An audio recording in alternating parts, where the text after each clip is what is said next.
Hi, I'm Dennis Richardson. I'm one of the co-chairs for Ways and Means.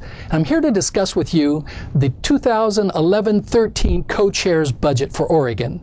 We have 3 co-chairs, 1 from the Senate and then 2 in the House. As you know, the House is evenly split between Republicans and Democrats, and so it's given us the opportunity to coordinate, to negotiate, and to compromise so that the 3 co-chairs could agree on 3 important issues that I'd like to mention to you today.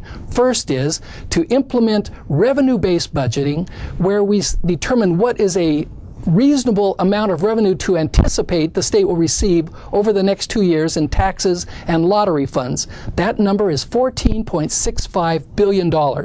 After we came up with this initial revenue figure, we then negotiated as to what would be an adequate ending balance. Now, the ending balance is like a cushion. It's a reserve in case during these uncertain economic times the revenue forecast doesn't come in as expected.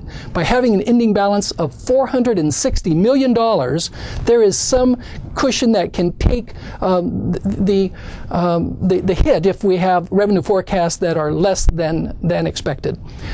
In addition, we wanted to come up with stable and early budgeting for K-12, and so that our superintendents in 197 school districts can plan for the next school year and know what kind of revenue that they can expect to have to come to each of the school districts. The total amount for the school fund budget is $5.7 billion. Now, $5.7 billion is not nearly equal with what the current service level might have been if we had the revenue to provide that. It is more than what the governor recommended in his budget, and it's all that we feel that we can justify to make, taking into consideration all the other demands on revenue from the $14.65 billion that we have to budget against. And so we wanted to make sure we have stable funding, revenue-based, that we also have an ending balance that would be rational and reasonable under the circumstances. We've retained the option when we come back to the session next year in February of 2012, if the economy is doing well, we can take part of that ending balance and use it to help fund and backfill some of the programs that need the additional revenue.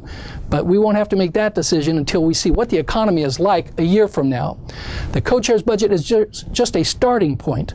We have, after we deduct the ending balance and the K-12 revenue, a little over $8 billion that will be divided among the 6 subcommittees of Ways and Means, and then over the next month they will be kind of boring down into the various budgets and holding public hearings and doing analysis, setting priorities, so that we can assure that the money that we do have available is used in those ways that are most economical, most efficient, that are lean, and that make the most sense on a priority-based budget program for the citizens of the state of Oregon.